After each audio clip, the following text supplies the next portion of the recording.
আসসালামু আলাইকুম সবাইকে সুফিয়ান টেক হাবের পক্ষ থেকে আন্তরিক শুভেচ্ছা অভিনন্দন। আশা করছি আপনারা সবাই ভালোই আছেন। আর ইতিমধ্যেই আমার চ্যানেলে সবগুলো ভিডিও আপনারা দেখে থাকবেন ইনশাআল্লাহ। যদি না দেখে থাকেন তাহলে আমার চ্যানেলে চলে যাবেন। চ্যানেলে গিয়ে সবগুলো ভিডিও দেখবেন। যদি ভালো লেগে থাকে অবশ্যই আমার চ্যানেলটি সাবস্ক্রাইব করবেন, লাইক দিবেন, শেয়ার করবেন এবং কমেন্টস করবেন। আর আমার সাথেই থাকবেন। তো আজকে আমি ভিডিওতে চলে যাই। আজকে আমি এক্সেল এর একটা গুরুত্বপূর্ণ ফাংশন গুলোর মধ্যে একটি যেটা ম্যাক্রো ফাংশন বলে আমরা জানি। সেই ম্যাক্রো ফাংশন নিয়ে কথা বলবো। আসলে ম্যাক্রো ফাংশন নিয়ে কথা বললে আসলে ভিডিওটি অসংখ্য মানে অনেক বড় হয়ে যাবে, অনেক লেন্দি হয়ে যাবে। সো আমি যেটা চিন্তা করেছি ম্যাক্রো ফাংশন নিয়ে আমি সিরিজ ভিডিও আপলোড করার চেষ্টা করব। সো আজকে আমি ফার্স্ট অফ অল যেটা দেখব ম্যাক্রো একেবারে বেসিক লেভেল যেটা ম্যাক্রোটা কি এবং ম্যাক্রো দিয়ে কি কাজ হয় এবং কিভাবে কাজ করে ম্যাক্রোটি। সো সেটা আপনাদের সাথে শেয়ার করার চেষ্টা করব। তো চলে যাই আমার ভিডিওতে। ম্যাক্রো আসলে আমরা যেটা আপনারা যেটা দেখতে পাচ্ছেন যে হচ্ছে এখানে কিছু একটা টেবিল, ছোট্ট করে একটা টেবিল আমি রেডি করে রেখেছি। এটা আপনাদের বিশাল থাকবে। কারণ হচ্ছে মানে আমরা যখন কর্পোরেটে যখন কাজ করি তখন অনেক বড়, বড় ডেটা সম্বলিত কিছু টেবিল রেডি করা থাকে। কিছু টেবিল আপনাদের সামনে চলে আসে। সো সেখানে একেবারেই কাজের চাপে হোক, কিছু হোক, তখন কিন্তু আপনার একটা করে ডেটা ইনপুট করা খুবই মানে এটা একেবারেই কষ্টসাধ্য ব্যাপার। সো ম্যাক্রোটা আপনাকে কিছুটা হলেও হেল্প করবে। সো সেটা কি? যে হচ্ছে সাপোজ রিয়াদের আন্ডারে একটা অ্যামাউন্ট থাকবে যেটা আপনি চাচ্ছেন যে হচ্ছে সবার আন্ডারে একটাও থাকতে পারে এখানে রিয়াদের আন্ডারে থাকতে পারে হচ্ছে ১০ টাও থাকতে পারে অ্যামাউন্ট। সো সেই সেম অ্যামাউন্ট গুলো আপনি সবার আন্ডারেই বসাতে চাচ্ছেন। সো একটা করাটা খুবই টাফ। সো যেটা আমরা করব ম্যাক্রো ফাংশনটি ইউজ করব। ম্যাক্রো ফাংশনটা কোথায় থাকে? সেটা হচ্ছে আপনারা যখন এক্সেলটা এই ওয়ার্কশিটটা ওপেন করবেন, ওয়ার্কশিটটা ওপেন করার পরে একেবারেই উপরে যে রিবনটি থাকে কিছু অপশন সহ file, home, insert, page layout ইত্যাদি।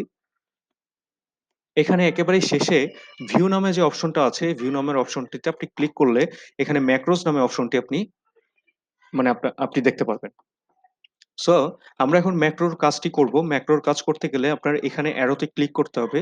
ক্লিক করে দেখেন এখানে ৩ টা অপশন বলছে যে view macros, record record macros আর ইউজ রিলেটিভ রেফারেন্সেস। সো হচ্ছে এই ৩ টা দিয়েই আমাদের কাজ হবে।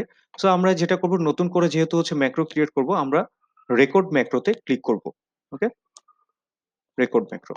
সো রেকর্ড ম্যাক্রোতে ক্লিক করার পরে আপনাকে ম্যাক্রোর একটি নাম দিতে বলবে যে আপনি কোন ম্যাক্রো মানে সাপোজ আপনি কোনো না কোনো সেলস নিয়ে একটা কাজ করছেন, আপনি সেলের নেম দিতে পারেন। আপনি আপনার নিজের নাম দিয়ে একটা ম্যাক্রো খুলতে পারেন। নতুন কোনো একটা আ ছোট একটা নিকনেম হলেই চলবে। হ্যাঁ? তবে আপনার মনে রাখতে হবে যে আপনি কি নিকনেম দিয়ে সেই ম্যাক্রোটি কাজ করছেন। সো আমি এক্সেল আমাকে ম্যাক্রো 18 নামে একটা নাম দিয়েছে। সো আমি এটাই ইউজ করব। আ দেন এখানে দেখাচ্ছে শর্টকাট কি। আপনি আসলে কোন শর্টকাট কি চাচ্ছেন কিনা? আমি সবসময়ই চাই। কারণ হচ্ছে কাজের প্রেশারে যখন কোন অপশন থেকে কোন অপশনে যেতে হবে মানে হুটহাট করে মাঝে আমাদের মনেই থাকে না। সো সেদিক থেকে হলেও আমাদের একটা শর্টকাট কি সাপোজ আমি এখানে দিয়ে রাখলাম। সাপোজ দিয়ে রাখলাম হচ্ছে জেড, হ্যাঁ? জেড। কন্ট্রোল প্লাস জেড চাপ দিলে আমি হচ্ছে এই অপশনটি দেখতে পারব। সো এখন আমি চলে যাই। এখানে ক্লিক করব ওকে। ওকে ক্লিক করার পরে আমার এখানে কিন্তু ম্যাক্রো অলরেডি চালু হয়ে গেছে। সো আমি যেটা করব এখানে ২ টা রো ইনসার্ট করব। রো ইনসার্ট করে কিছু অ্যামাউন্ট দেওয়ার চেষ্টা করব। সাপোজ আমি এখানে ১০ দিলাম, এখানে ২০ দিলাম, এখানে ৩০ দিলাম। ওকে? সো এখন যেটা করব আমি এখানে আমার যখন এটা ইনপুট দেওয়া হয়ে গেল তখন আমি ম্যাক্রোতে আবার ক্লিক করব স্টপ রেকর্ডিং। স্টপ রেকর্ডিং করার পরে আপনি দেখেন আপনি কিন্তু একটা শর্টকাট কি রেডি করে রেখেছিলেন। শর্টকাট কিটা চাপ দিবেন। মানে হচ্ছে কন্ট্রোল প্লাস জেড। এই কন্ট্রোল প্লাস জেড চাপ দিলে আপনার কি আসে দেখি? Control plus Z. দেখেন আপনার কিন্তু এখানে রিয়াদের আন্ডারে যে ১০, ২০, ৩০ আপনি ইনপুট দিয়েছিলেন, আপনার কিন্তু এখানে আর সেটা ইনপুট দিতে হলো না। আপনার শাওনের আন্ডারে সেই ১০, ২০, ৩০ কিন্তু চলে আসছে। আবার যদি আমি ৩ নাম্বার সেলে মানে ৩ নাম্বার সিরিয়ালে যদি আমি রেখে শারমিনের জন্য এই ডাটাগুলো বসাতে চাই। সেম ভাবে আমার কন্ট্রোল জেড নামের যেই শর্টকাট কিটা আমি রেডি করেছিলাম সেটা আমি ক্লিক করব। ওকে? সো শারমিনের এটাও চলে আসলো। সো আপনারা যদি শর্টকাট কি রেডি করে না থাকেন তাহলে আপনার কি করতে হবে জানেন?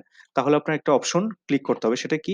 এই ৪ এ যাবেন, ৪ এ গিয়ে এই ম্যাক্রোস এ গিয়ে আপনার এই যে ভিউ ম্যাক্রোস নামে একটা অপশন আছে এখানে ক্লিক করবেন। ক্লিক করার পরে দেখেন আপনি কত নাম্বার এটা রেডি করেছিলেন? 18 নাম্বার, হ্যাঁ? সো 18 নাম্বারে গিয়ে আপনি রান করবেন। ওকে? এই 18 নাম্বার ম্যাক্রোটি ক্লিক করে রান করবেন।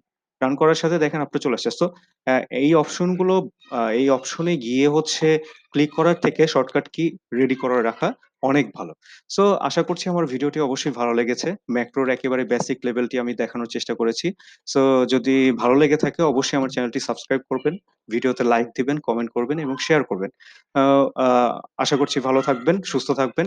এই আশায় আ এখন আজকের মতো এই ভিডিওটি এই পর্যন্তই। সবাই ভালো থাকবেন, সুস্থ থাকবেন। আসসালামু আলাইকুম।